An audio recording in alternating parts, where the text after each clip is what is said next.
नमस्कार मित्रों, 20वीं शताब्दी में बाबा साहब डॉक्टर भीमराव अम्बेडकर जी मात्र एक व्यक्ति ही नहीं बल्कि सामाजिक, सांस्कृतिक, धार्मिक, आर्थिक एवं राजनैतिक आंदोलन के मसीहा बन गए। भारत रत्न बाबा साहब डॉक्टर भीमराव अम्बेडकर जी एक महान युग पुरुष थे। उस महान युग पुरुष बाबा साहब डॉक्टर भीमराव अम्बेडकर जी का पैतृक गांव महाराष्ट्र प्रदेश में रत्नागिरी जनपद में दापोली के पास एक अम्बावड़े के नाम से था। इनके पिताजी का नाम रामजी मालोजी सकपाल तथा माताजी का नाम भीमाबाई था। इनके पितामह का नाम मालोजी सकपाल था। 1891 में रामजी मध्य प्रदेश के इंदौर जिले की सैनिक छावनी में महू में तैनात थे। महू छावनी जो मध्य प्रदेश में है, इसकी ही एक बैरक में 14 अप्रैल सन 1891 को भीमाबाई ने अपने 14वें पुत्र रत्न को जन्म दिया।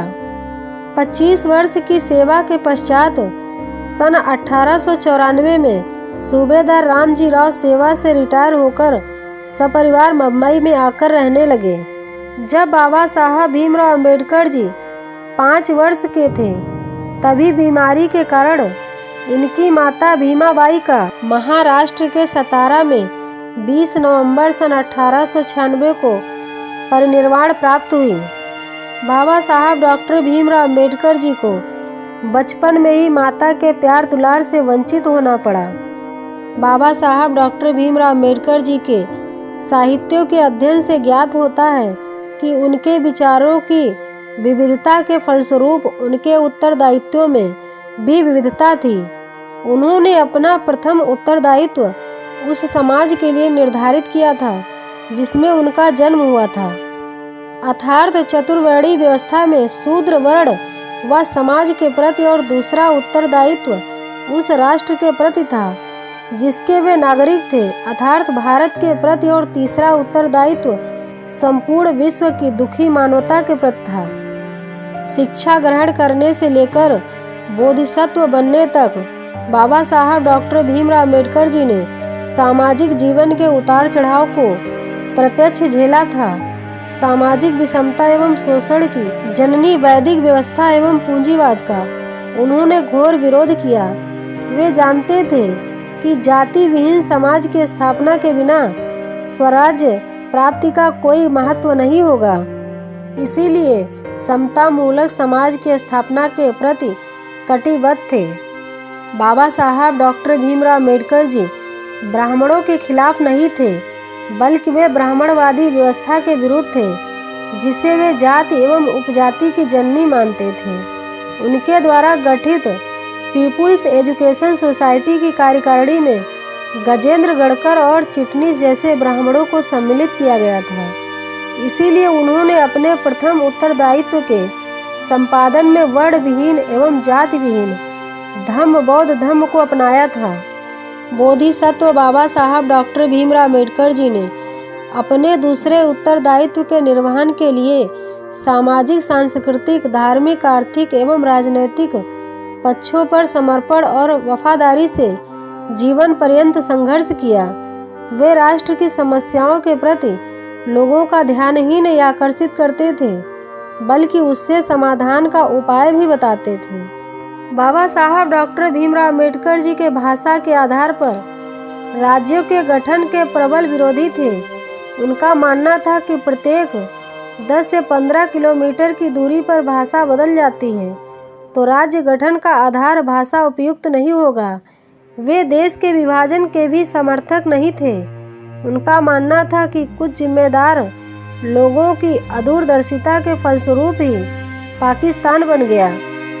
पाकिस्तान बनने की पूरी परिस्थितियों का विस्तृत वर्णन उन्होंने थॉट्स ऑन पाकिस्तान एवं Pakistan or partition of India नामक पुस्तकों में की है। बोधिसत्व बाबा साहब डॉक्टर भीमराव अम्बेडकर जी ने इतिहास की परंपरागत परिभाषा की समीक्षा करते हुए राणा डे गांधी एंड जिन्ना एवं हिस्ट्री रिपीट्स इट सेल्फ नामक ग्रंथ की रचना करते हुए यह प्रस्तुत किया कि क्या भारत विदेशी आक्रमणों का शिकार होता रहा है। अब पुनः विदेशी आक्रमणों का शिकार होने देंगे? भारत अनेक बार संघर्षों में हार चुका है, क्या पुनः हारने देंगे? भारत सैकड़ों वर्षों तक गुलाम रहा है, क्या पुनः गुलाम होने देंगे? इस प्रकार की पुनरावृत्ति हम नहीं होने देंगे। तथ्य एवं तर्क की कसौटी पर बाबा साहब डॉक्टर भीमराव अम्बेडकर जी ने अपने विचारों को प्रस्तुत किया, जो राष्ट्र के लिए उनकी अमूल्य धरोहर व ऐतिहासिक देन है। इसी प्रकार बाबा साहब डॉक्टर भीमराव अम्बेडकर जी ने देश के आर्थिक विकास के लिए नदी घाटी परियोजना, पंचवर्षीय योजनाओं, कृषि और बीमा के राष्ट्रीयकरण के बारे में महत्वपूर्ण योगदान किया है। राष्ट्रीय राजनीतिक क्षेत्र में भी उनकी भूमिका महत्वपूर्ण रही है। उनका मानना था कि सामाजिक प्रजातंत्रवाद की रंगों और रेशों से ही राजनीतिक प्रजातंत्रवाद का शरीर बनता है। रंग और रेशे जितने मजबूत होंगे, शरीर उतना ही अधिक मजबूत होगा। प्रजातंत्रवाद ही समानता का दूसरा नाम है। बाबा साहब डॉक्टर भीमराव अम्बेडकर जी प्रजातंत्र को मात्र शासन का ही रूप मानते थे, बल्कि संघबद्ध रहन सहन की तथा मिलजुल कर एक दूसरे के साथ आदान प्रदान की रीति भी मानते थे, जिसमें अपने साथियों के प्रति सम्मान और श्रद्धा का भाव भी हो। 12 नवंबर सन 1930 से 19 जनवरी 1931 तक आयोजित प्रथम गोलमेज सम्मेलन, जिसकी अध्यक्षता ब्रिटिश प्रधानमंत्री रैमजे मैकडोनाल्ड ने की, मैं बोलते हुए बाबा साहब डॉक्टर भीमराव अम्बेडकर जी ने कहा कि भारत के 4.5 करोड़ दलितों की जनसंख्या इंग्लैंड या फ्रांस की जनसंख्या के बराबर है। यह एक ऐसा समूह है जो दासों और गुलामों से भी गया गुजरा है, क्योंकि दास और सेवक हिंदुओं के शरीर को छू सकते हैं, लेकिन दलित वर्ग के लोगों का हिंदुओं के साथ शारीरिक स्पर्श भी निषिद्ध है। यह उल्लेखनीय है कि इसे बलपूर्वक नीच बनाकर समस्त मानवीय व्यवहारों और अधिकारों से वंचित कर दिया गया है। इनके अछूतपन के कारण केवल सामाजिक जीवन से ही इनका बहिष्कार नहीं, बल्कि ये सार्वजनिक जीवन से भी बहुत दूर हैं और मानव के मौलिक अधिकारों से भी वंचित कर दिए गए हैं। भारत में जो नौकरशाही सरकार है, उसके स्थान पर वहाँ एक ऐसी सरकार की स्थापना होनी चाहिए जो कि जनता की सरकार हो, जनता द्वारा स्थापित सरकार हो, जनता के हित के लिए हो। ब्रिटिश शासन में भी हमारी वही स्थिति है। क्या ब्रिटिश सरकार ने हमारी अछूतपन के फलस्वरूप घृणित दशा में परिवर्तन किया है? क्या हम मंदिर में प्रवेश कर सकते हैं? हम पहले भी सेना में भर्ती होने से वंचित थे और आज भी हैं। क्या हमें आज सामाजिक, सांस्कृतिक, धार्मिक, आर्थिक क्षेत्र में मानव अधिकारों से जोड़ा गया है? नहीं।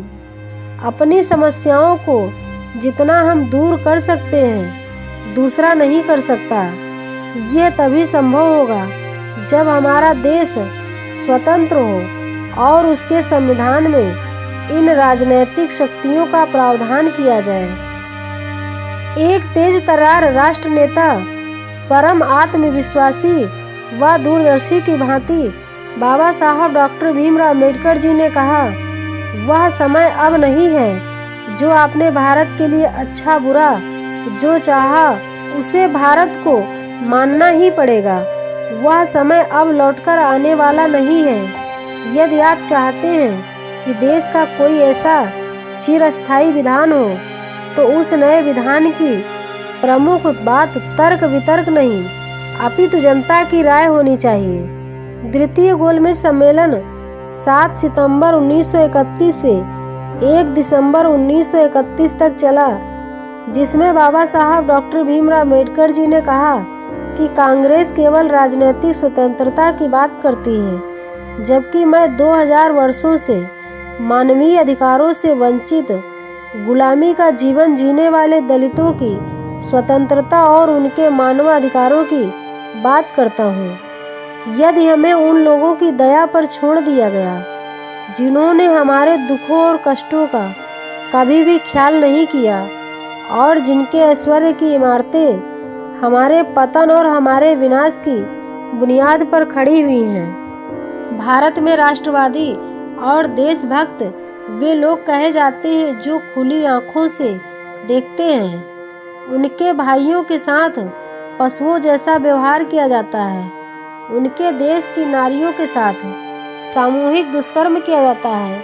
देश की जनता का एक बड़ा समूह सब प्रकार की नौकरियों से वंचित है, मानव के अधिकारों से वंचित है, उनके साथ कीड़े मकोड़े जैसा सलूक किया जाता है। फिर भी ऐसे देशभक्तों व राष्ट्रवादी लोगों के हृदय पिघलते नहीं, आंखों से आंसू आते नहीं, उनकी न्यायशीलता की भावना को जरा भी ठेस नहीं पहुंचती, उन्हें सम्मान व अधिकार देने की जरा सी भी फिक्र नहीं है। मैं उन देशभक्तों जैसा नहीं हूँ। इस सम्मेलन के पश्चात ब्रिटिश प्रधानमंत्री तथा पार्लियामेंट में बाबा साहब डॉक्टर भीमराव अम्बेडकर जी के विचारों पर गंभीरतापूर्वक विचार करने के फलस्वरूप 20 अगस्त 1932 को अछूतों को पृथक निर्वाचन एवं 2 वोटों का अधिकार दिया, जिसके विरोध में महात्मा गांधी ने 20 सितंबर से 24 सितंबर 1932 तक आमरण अनशन किया। 24 सितंबर 1932 को पूना की अरवदा जेल में पूना पैक्ट हुआ। तृतीय गोलमेज सम्मेलन 17 नवंबर से 24 दिसंबर 1932 तक चला, जिसमें केंद्रीय सरकार के गठन पर विचार होना था, किंतु बिना किसी ठोस निर्णय के ये सम्मेलन समाप्त हो गया। 19 जुलाई 1936 को बम्बई के विरोध में कहा, अगर अछूत लोग हरिजन ईश्वर के लोग हैं तो अन्य लोग क्या हैं। 20 जनवरी सन 1947 को संविधान सभा के द्वितीय अधिवेशन में उप समितियां गठित की गईं। राष्ट्रध्वज समिति के बाबा साहब डॉक्टर भीमराव अम्बेडकर जी सदस्य बनाए गए थे। राष्ट्रध्वज में अशोक धम्म चक्र की ऐतिहासिकता, व्यवहारिकता, दार्शनिकता एवं कलात्मक श्रेष्ठता पर सारगर्भित बाबा साहब डॉक्टर भीमराव अम्बेडकर जी के विचारों से 22 जुलाई 1947 को राष्ट्रध्वज हेतु धम्म चक्र स्वीकृत हुआ। इस प्रकार बाबा साहब डॉक्टर भीमराव अम्बेडकर जी ने राष्ट्रीय उत्तरदायित्वों को एक राष्ट्रभक्त कर्मयोगी की भांति धैर्य व संकल्प, समर्पण एवं वफादारी के साथ निभाया। अपने तीसरे उत्तरदायित्व के अंतर्गत बाबा साहब डॉक्टर भीमराव अम्बेडकर जी ने भारतीय संस्कृति व सभ्यता की रक्षा करने के लिए तथा विश्व की दुखी मानवता के कल्याण के लिए 14 अक्टूबर 1956 को नागपुर की दीक्षा भूमि में 5 लाख अनुयायियों के साथ बौद्ध धम्म ग्रहण किया। इसके लिए बाबा साहब डॉक्टर भीमराव अम्बेडकर जी ने 13 अक्टूबर 1935 को ही घोषणा कर दी थी कि मैं भारतीय सभ्यता व संस्कृति की रक्षा व विश्व बंधुत्व के विकास के लिए हिंदू धर्म का परित्याग करूंगा, क्योंकि हिंदू धर्म में पैदा होना मेरे बस की बात नहीं थी, किंतु हिंदू धर्म को छोड़ना मेरे बस की बात है। मैं ऐसे मानवता के कल्याण के लिए मानवीय अधिकारों की प्राप्ति हेतु सामाजिक, सांस्कृतिक, धार्मिक, आर्थिक एवं राजनैतिक स्वतंत्रता के लिए कर रहा हूँ। इस प्रकार उन्होंने अपने व्यक्तित्व और कृतित्व से बहुआयामी उद्देश्यों की पूर्ति करके ये सिद्ध कर दिया कि उनका प्रत्येक कदम राष्ट्रहित के लिए उठा। बाबा साहब डॉक्टर भीमराव अम्बेडकर जी भारत को विश्व में एक सबल व सशक्त एवं विकसित राष्ट्र बनाना चाहते थे, जिसे उन्होंने युग पुरुष, कर्मठ व निष्ठावान व्यक्ति की छवि को प्रमाणित किया है। मित्रों, बाबा साहब डॉक्टर भीमराव अम्बेडकर जी के जन्म से लेकर बोधिसत्व बनने तक और उनके व्यक्तित्व एवं कृतित्व की जानकारी अगर आप लोगों को अच्छी लगे तो हमारे चैनल को लाइक एवं सब्सक्राइब कीजिएगा और कमेंट में जय भीम लिखिएगा। धन्यवाद।